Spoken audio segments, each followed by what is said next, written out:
の上原みなみです。昨年12月20日、読売新聞に掲載された記事において、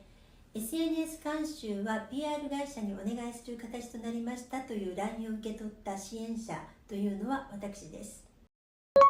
上原みなみ神戸市議会議員が兵庫県知事の公職選挙法違反疑惑に関与したんでしょうか。上原みなみさんは SNS の監修が PR 会社に依頼されていたことを明らかにし、それが選挙活動に関連しているとされる事件で注目されています。この件について彼女は自身が LINE のメッセージを受け取っていたと今回の動画で投稿しています。また、この情報が公になるタイミングやその背景についても議論が起こっています。それでは上原みなみさん動画を共有したいと思います。市会議員の上原みなみです。昨年12月20日、読売新聞に掲載された記事において、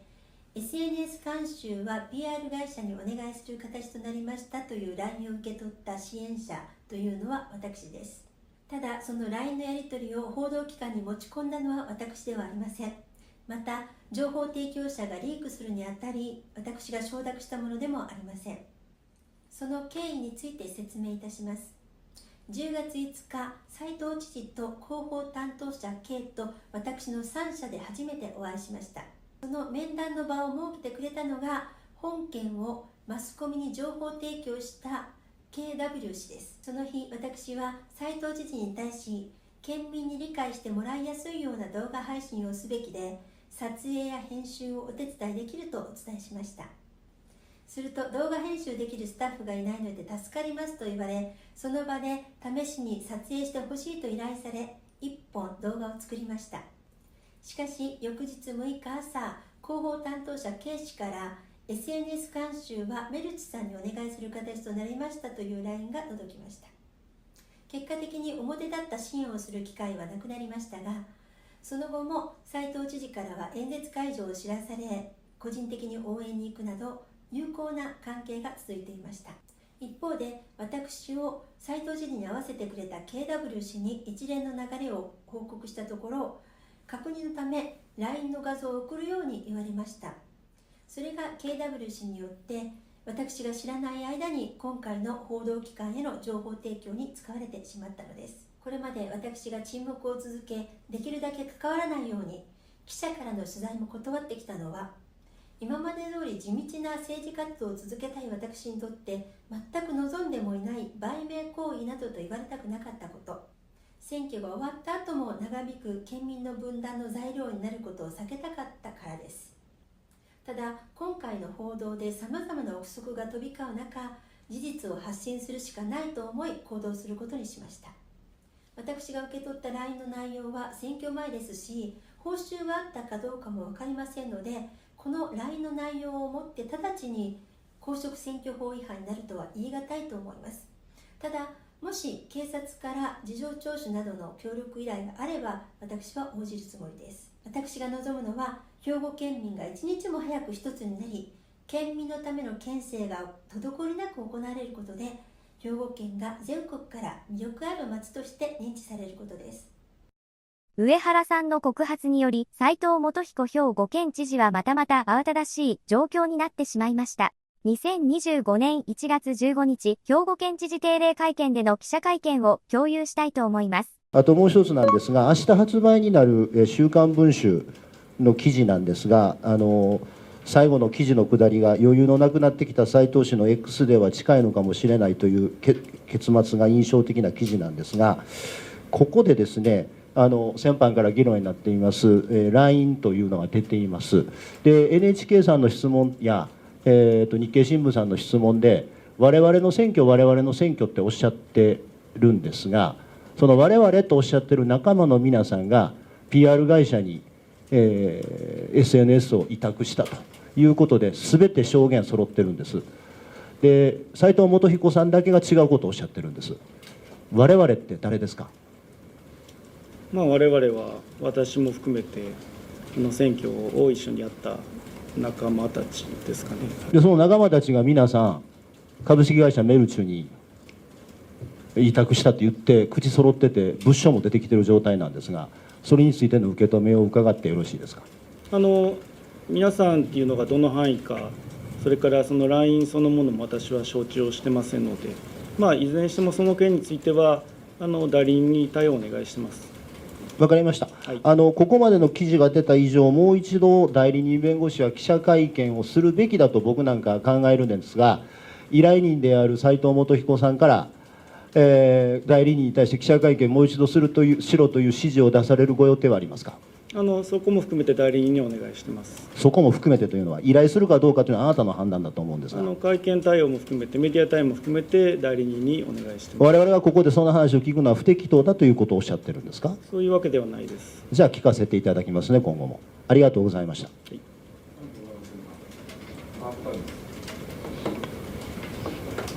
斉藤知事、アークタイムズの尾形です。斉藤さん、革職人の K さんという方はご存知でいらっしゃいますか。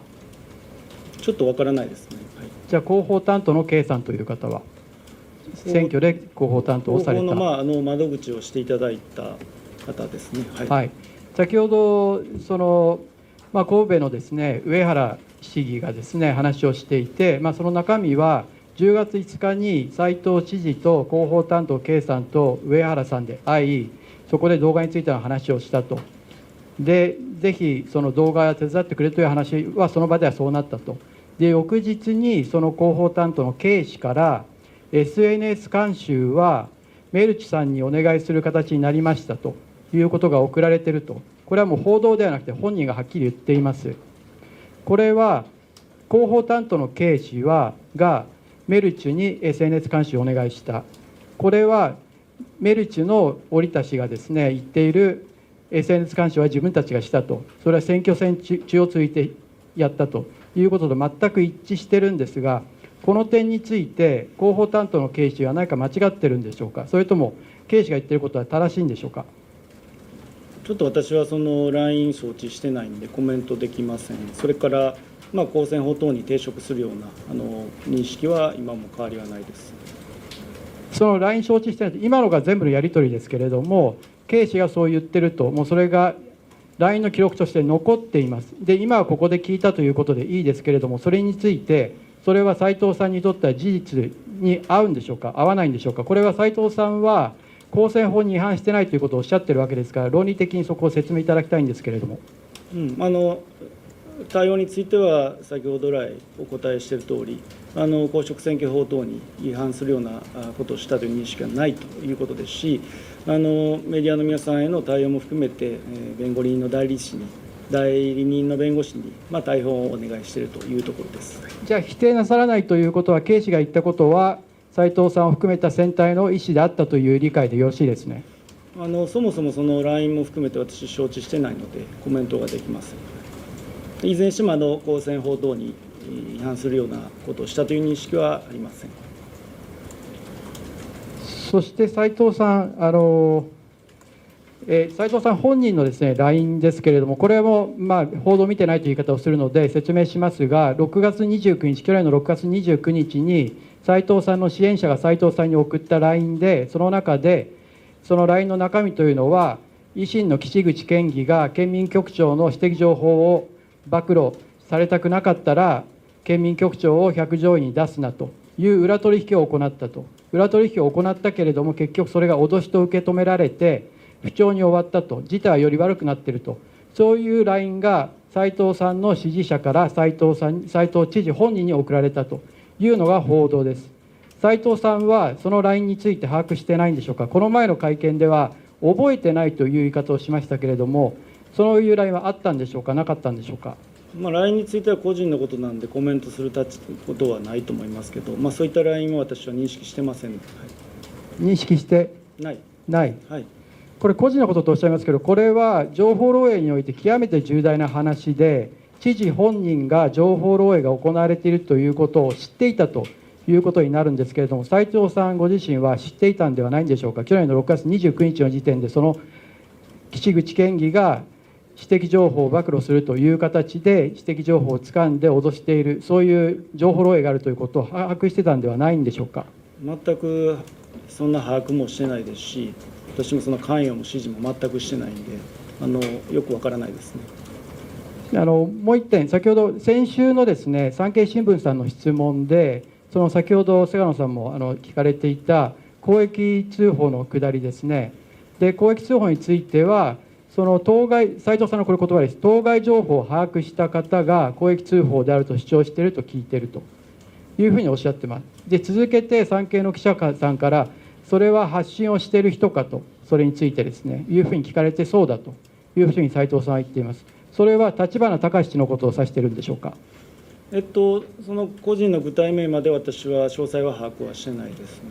はい、文書を把握された方が公益通報に該当するという、ご主張されているということは報告として受けてます。それが誰かは知らないということですか、それともそれは立花氏を含めた数人であるというふうに理解しているということですか。ちょっとそこは分からないですけども、そういった報告があったということですね。はい、で最後に1点、斉藤さん、この会見をめぐってですね、斉藤さんの支持者でもあり、SNS、公式 LINE を運用していた、その斉藤さんたちの間では、粗品というさんという名前で通っていた、斉藤さんが11月17日に当選した時も、最前列のところに座って喜んでた方ですけれども、その粗品さんたちが、この県庁の記者クラブや報道課に対して、そこのですね、どこが幹事社であると、で報道課の番号はこうであるということを言って、抗議するように、支持者たちに指示をして回ってるんですけれども、これは斉藤さんはご存知ですか。いや、知らないです。それを聞いてどう思いますか。ちょっと状況を知らないので、コメントのしようがないですね。はい、そういうことをやめるべきだとも思わないですか。報道というものは、記者クラブさんが記者会見も含めて適切にこういう場を設定していただいていると思いますので、それをこれからもしっかりと続けていただきたいと思いますね。そういう意味では、斉藤さんご自身が記者たちに対して、批判的な質問をする記者に対して攻撃するようにというようなことを周囲に指示したり言ったりしていることはないんでしょうか。全くないです。だって現にこうやってね、質問をやり取りさせていただいてますから。最後、お一方なんてどうですか。グリーンの記者の横田ですけれども、今の尾形さんの質問に関連して、年末の週刊文春の6月29日の LINE、何回もお聞きしましたが、まだご覧になってないんでしょうか。ご覧になってないというか、ちょっとよくわからないですね。で、第三者委員会情報漏洩に関する第三者委員会から、その知事の6月29日の LINE を提出してほしいという要請はないんでしょうか。ちょっと決定的証拠だと思うんでですね、情報漏洩を知事が把握していたという内容がその LINE に書かれていたと週刊文春が報道してですね、でそれを見るのがまず先決だと、一番近道だというふうに弁護士の方が言っても不思議じゃないと思うんですが、そういう要請はないんですか。ないですね。はい、それはもうまさに第三者委員会というのはやらせ御用学者の時間稼ぎ委員会としか思えないんですけども、なんでそのメンバーもの名前も、初会合の場も発表しないんですか。これ隠蔽ブラックボックス委員会と言われてもしょうがないんじゃないですか。横田さんのご指摘だと思いますけど、我々としてはきちっと第三者委員会は弁護士に入っていただいてきちっと調査をしている委員会だというふうに思っています。その LINE を確認しないということは、週刊文春に書いてあったことが事実だと認めたに等しいと思うんですが、事実無根であれば、週刊文春に抗議してですね、記事を撤回しなければ法的措置を取るという対応するのが普通だと思うんですが、全く動いてない、見もしないというのは、これは事実と認めたのに等しいんじゃないんですか。記事自体は拝見してないんでわからないですし、いずれにしてもその問題については第三者委員会で調査をしっかりやっていくということで、県としての対応をしていけると。しらばくれて記事を読んでないと言ってるとしか見えないんですが、最後に今、もう一つの週刊文春のスクープ、買収疑惑に関するものなんですけれども、これ選挙担当の片山喜一郎氏、靴屋さんの方が、ずっと初期から斉藤知事に一緒に同行して、朝の凱旋も一緒に回って、僕が報道担当だから連絡先はここだと教えたキーマンですよね。でその方の LINE が、代理人の弁護士の言ってることと全く逆の LINE の内容になってたと。弁護士の方は、メルチェに監視を頼んだことはないと。メルチェの織田さんがノートに書いたことは間違いだというふうに言ってますけど、LINE には、片山喜一郎氏の LINE には、上原市議に対して、PR 会社に頼むことになりましたと書いてあるわけじゃないですか。決定的に食い違っているのに、なんで調べようとしないんですか。ちょっとその記事を拝見してないですし、ご指摘いただいた方は支援者の一人ということです。支援者の一人じゃなくて、SN の窓口も一義的にやっていただいたという。SNS のメルチェ社でプレゼンを受けたときに、横に座ってたのが片山喜一郎氏で、その片山氏が上原市議から動画作成をしましょうかというのを一旦 OK しながら、翌朝に LINE で断ったと、PR 会社に監修頼んだと言ってるわけですから、これ、片山氏が嘘言ってるとしか思えないじゃないですか、代理人の弁護士に。で、それを受けて、大久弁護士が、いや、PR 会社に監修してを頼んでませんという嘘を受け売りしたとしか思えないんですけど、なんでそこを確認しないんですか。横田さんの主張と、を述べたんだと思いますけれども、はい、いずれにしてもその件については繰り返しになって申し訳ないんですけど、公選法等に抵触しているっていう行為をした認識はないですし、代理人の奥見さんに対応をお願いしてます。認識を聞いてるんじゃなくて、事実関係を聞いてるんですけども、その前日の10月5日に斉藤知事と上原市議と片山喜一郎氏が3人で会って、じゃあ動画作成お願いしますということで1回 OK になってるわけですよね。それぐらいちゃんと覚えてますよね。でその翌日の朝に、片山喜一郎氏が LINE で、PR 会社に頼むことになりましたと。これ明らかに方針が変わったと。でその会、この頃は片山氏と一緒に、朝の街頭活動をやってたわけですから、当然選挙 SNS 監修どうしようかというのを話し合ってるはずですよね。その記憶がないなんておかしいじゃないですか。記憶がないというか、その LINE 自体私見てませんので、なんでいずれにしてもその件については、公職選挙法に違反することはしてないという認識です。そして代理人に今対応は前日にその上原市議と片山喜一郎氏と斉藤知事で会って、その時は動画作成を依頼したと、これは間違いないですよね。そこの詳細は私はちょっと記憶にないですけれども、いずれにしてもその件についてはもう含めてですね、週刊誌報道も拝見してませんし、いろんなご指摘いただきましたが、対応については代理人の弁護士に、メディアさんへの対応も含めてお願いしています。これだけ各新聞社とかカンテレでも報道されている内容を知事が読まない、確認しないというのはありえない対応でですね、なんで片山喜一郎氏にその10月6日の LINE を見せてくれと、もう一回記憶を取り戻したいということで見せてもらえばすぐ分かる話じゃないですか。だからなんでそれやらないんですか。そこも含め、そこはですね、この件については代理人の方に、対応は今一任しているというところです。代理人は嘘つかれてるんじゃないんですか。片山喜一郎氏に奥見弁護士は聞いたって言ってますけど、その説明が虚偽嘘の可能性が高いと、それが週刊文春の報道で明らかになったわけですから、なんで知事の方からもう一回そこを確認しないんですか。だから代理人の方に事実関係も含めて整理をお願いしてますので、そこで対応いただいてます。これだけ犯罪の容疑者の知事が天皇陛下の説明役をするのはいかがなものだ。はい、震災の対応についてはしっかりと30年になりますから、県民の皆さんとともに30年という節目をしっかりと迎えて、震災の経験と教訓を次世代につないでいくということをしっかりやっていくと。天皇陛下の説明役として不適切だとご自身思わないんですか。犯罪容疑者じゃないですか。全然説明してないじゃないですか。ということです。よろしくお願いします。